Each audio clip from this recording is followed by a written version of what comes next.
Cuando estemos analizando nuestras partidas o estudiando algún otro tipo de material, puede que nos encontremos con determinados momentos en la partida en los que lo que querramos corregir o aprender sea algo más sutil que una variante de una apertura o un patrón que ya conozcamos. Puede que simplemente queramos anotar que estamos manejando mal el tiempo, que hemos perdido una oportunidad, que nos hemos relajado, o detalles más abstractos que quizás no entren dentro de una categoría tan clara como alguno de los patrones que conocemos de la lista de los 100 patrones que hay que saber. ¿Qué hacer en estos casos? Voy creando una carpeta para cada uno de estos supuestos. Tendríamos al final unos archivos enormes llenos de carpetas que serían muy poco manejables. Pues existe otra estrategia que es lo que vamos a ver hoy. Bueno, para ejemplificar esto vamos a ver una partida de esta mañana que me ha gustado mucho contra este gran maestro, contra Cold Plays. Me abrió con el peón de dama y yo jugué caballo F6, C4 y C5 planteando el gambito ven con la línea del repertorio Chessmoot con negras.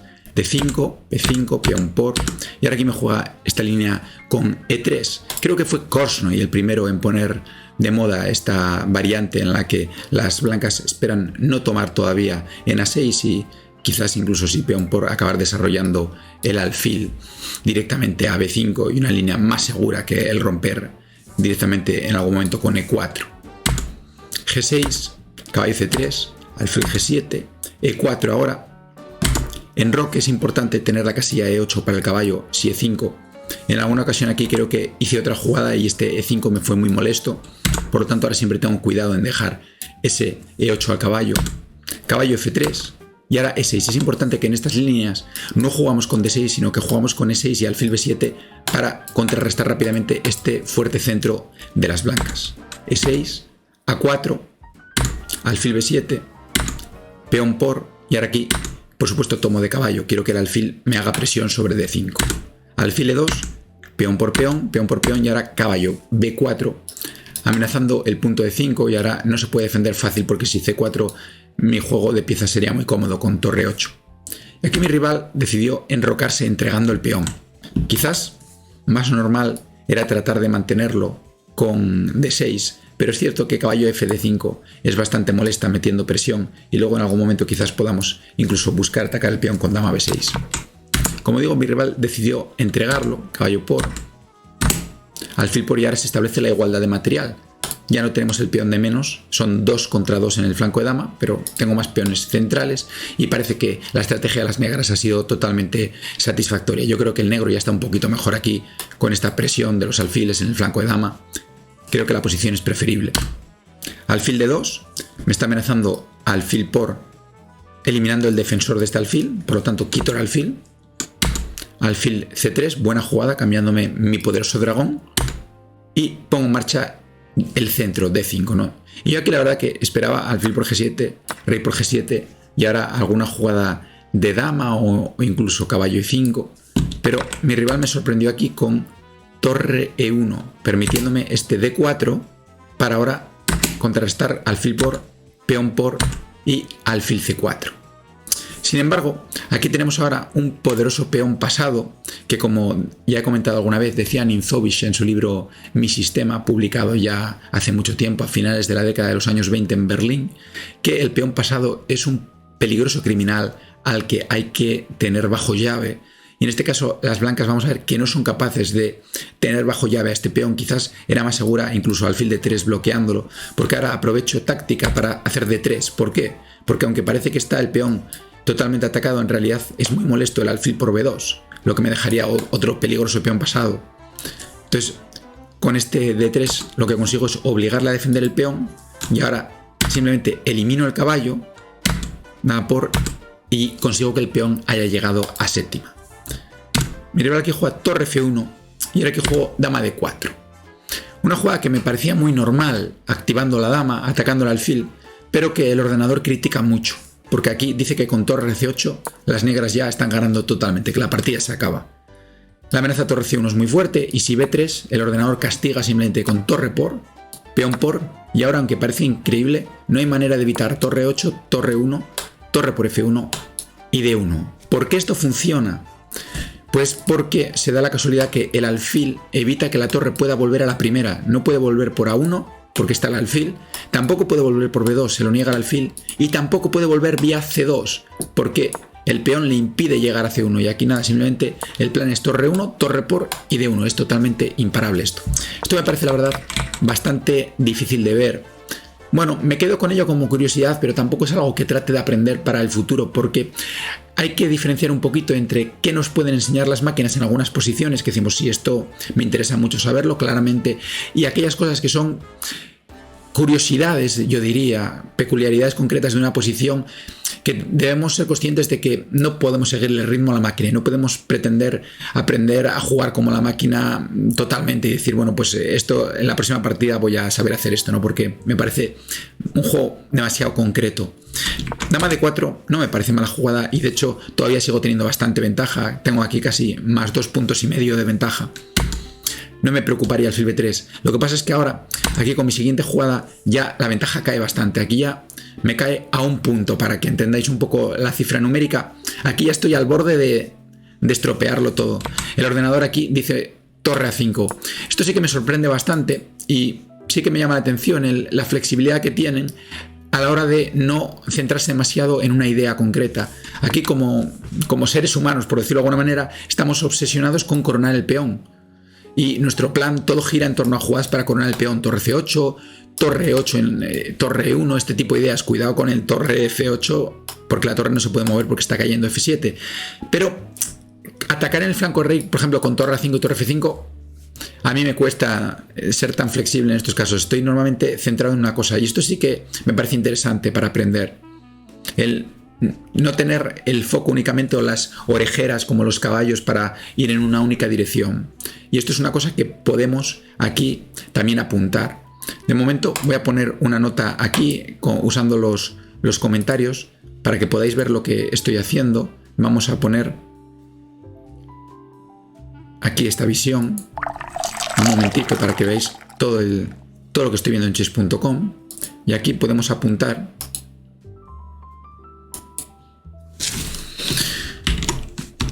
para entenderme orejeras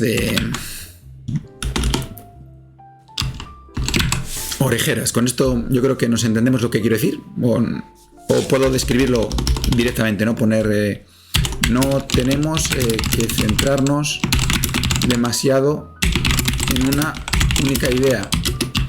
En ocasiones hay que considerar otros planes alternativos, por ejemplo. Luego veréis cómo vamos a trabajar con esto. Esto sí que me parece muy interesante, esta jugada. La cuestión es que yo hice torre a C8 y mi rival jugó aquí a 5. Su peón ya también empieza a ser bastante peligroso, pero todavía está lejos. Yo que jugué torre C1. Y con esta jugada ya mi ventaja prácticamente se difumina totalmente. Aquí la única oportunidad para seguir todavía con esa ventaja, ya digo, muy ya a punto de desaparecer, era, según el ordenador, dama 7, como podéis comprobar aquí. ¿Qué pasa con torre C8? Que aquí mi rival tenía la oportunidad de hacer también muy peligroso su peón. Ya en sexta es casi tan peligroso como mi peón en séptima. Y ahora aquí la mejor opción que tengo es dama A7 para bloquearlo y la posición seguramente ya sea prácticamente de tablas. ¿Por qué? Porque si quito la torre, siempre hay este dama F7, por lo tanto no voy a poder seguir metiendo presión para coronar el peón. Mi peón está muy bien controlado, con el alfil en D1, la dama en F1, en F3 y la torre en D1, y por tanto no puedo avanzar. ¿Qué pasa? Que mi rival juega aquí alfil D1, entendible, queriendo evitar torre F1, pero aquí aproveché ahora ya para poder quitar la torre, ahora que el alfil ya no estaba en B3, y ahora A6 es demasiado tarde, porque, bueno, estáis viéndolo ahora ahí, pero por si alguien está despistado, vamos a tratar de no estropearle el ejercicio. Mi pregunta es, ¿qué jugada haréis aquí con las negras? Bueno, pues aquí con las negras acabamos la partida inmediatamente con este dama C4. En realidad es la mirada de Robin Hood, un ataque doble, porque el ataque obvio es a la torre de A2, pero hay otro ataque más, el ataque a esta otra torre, con esta entrega de dama y este mate. De hecho, mi rival abandonó aquí, viendo que no podía quitar la torre porque se dio cuenta que le hacía nada por F1 mate. ¿Por qué me parece muy curioso esta partida? Porque tanto para crear mi ventaja, el hecho de poder avanzar este peón, tanto aquí con este D3 y luego llegar a séptima, como luego en el hecho en el que se desvanece, mi rival, la gran posibilidad de contrajuego que tenía, que no utilizó, también giraba en torno al hacer fuerte un peón. Pues me parece que es muy interesante y esta partida la utilizaría para tratar de estudiar y aprender este concepto de cómo la fuerza de un peón en cuanto cruza la sexta o la séptima es terrible. De hecho, se pudo ver claramente en una famosa partida de Aliegin contra Bogolyubov. Podríamos incluso llamar a esto el peón de Aliegin, que sería tratar de generar otro patrón en realidad. Pero bueno, como podéis ver, aquí vamos a utilizar una estrategia que nos va a permitir hacer referencia a detalles más concretos, más allá de un patrón, como por ejemplo este torre A5, que es un concepto muy abstracto, como el de, bueno, pues estoy aquí centrado en un plan, pero tengo en cuenta también la posibilidad de hacer otros planes, como por ejemplo estoy atacando en el flanco de dama y quiero atacar en el flanco rey, o estoy luchando por coronar un peón, pero no me cierro a poder hacer otra cosa, como ese torre A5, ¿no? Pero muy curioso también aquí, esta posibilidad aquí de el contrajuego una vez más, podemos poner aquí. Vamos a volver a ponerla para que veáis lo que estoy haciendo. Esa visión general. Ahí está. Y ahora aquí puedo apuntar, comentar después. Pues puedo poner una vez más. Todo gira en torno a avanzar el peón pasado, que se convierte en un arma muy peligrosa una vez que alcanza la sexta fila normalmente. Ahí está.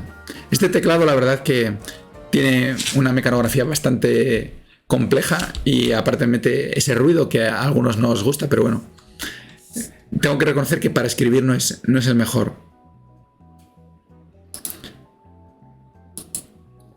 Bien, ahí lo tendríamos. Entonces, ahora vamos a ver cómo poder luego acceder a todo esto cuando de verdad nos interese, cuando lo estemos buscando, porque si lo apunto ahora, lo mismo me da apuntarlo en un papel y guardarlo en un cajón y no volver a verlo nunca más en mi vida.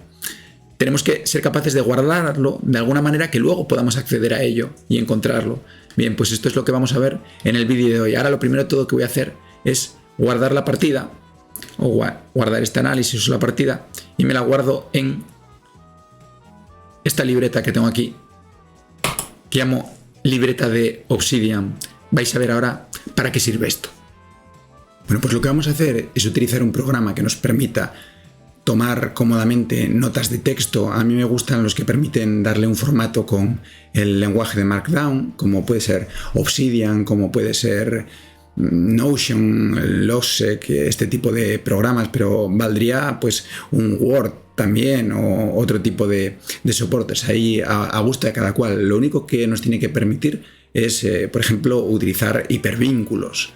Entonces, aquí lo que estáis viendo en pantalla es una nota, simplemente una nota de texto de Markdown en Obsidian con mi sistema de las 9 partidas de Abetic, en concreto el correspondiente al día de hoy. He jugado 2 sesiones hoy de 9 partidas, esta es la segunda de ellas. Y aquí tenemos, bueno, una pequeña tabla que se puede editar o se puede poner así en modo lectura.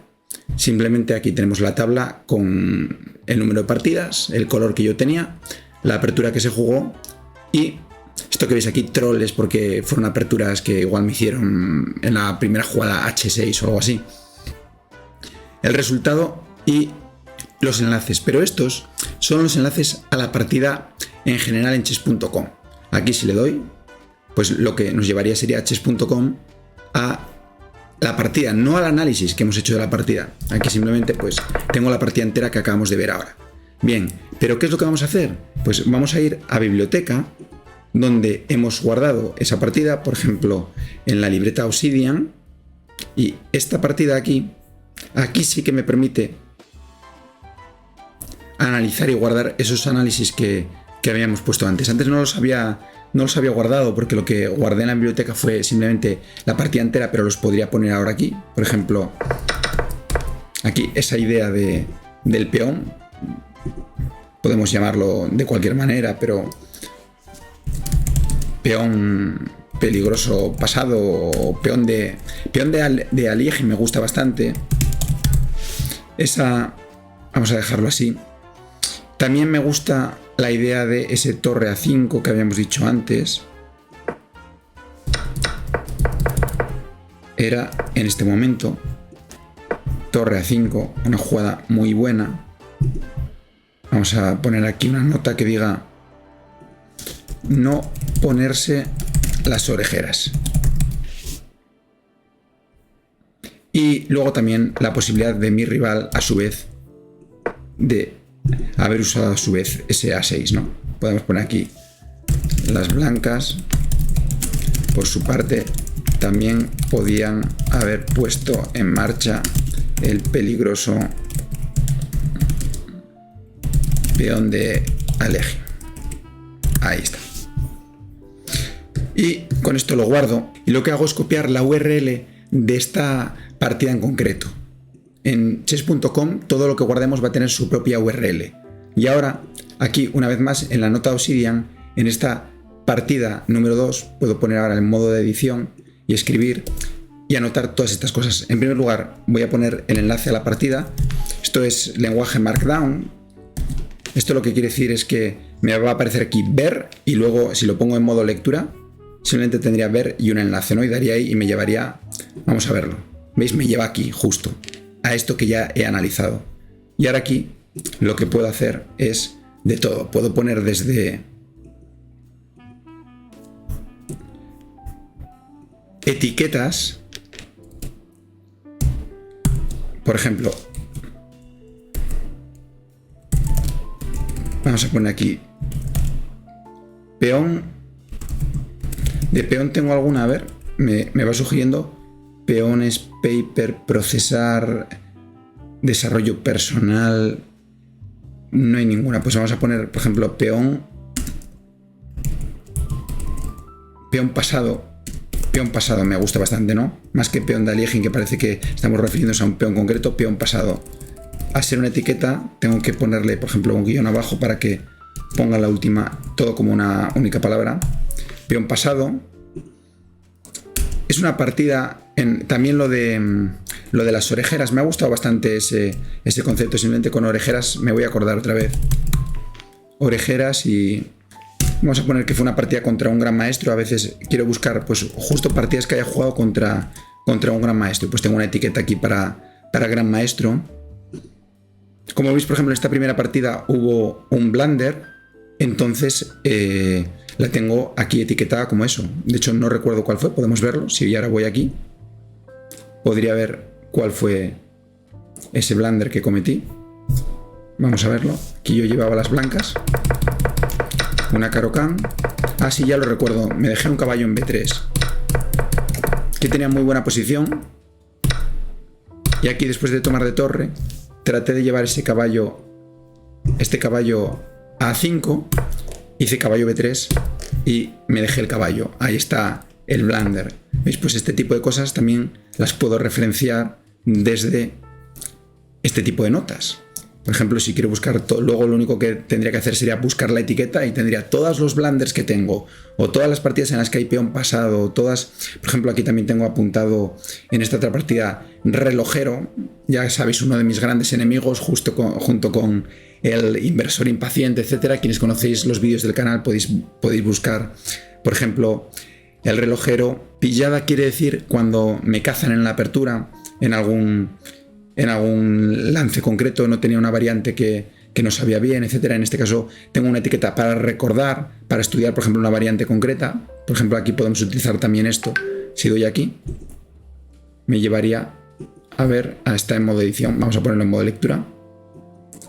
Tengo roto aquí el enlace. ¿Qué pasa? A la sintaxis no es correcta. Necesita cerrar un corchete aquí y ahora estaría bien.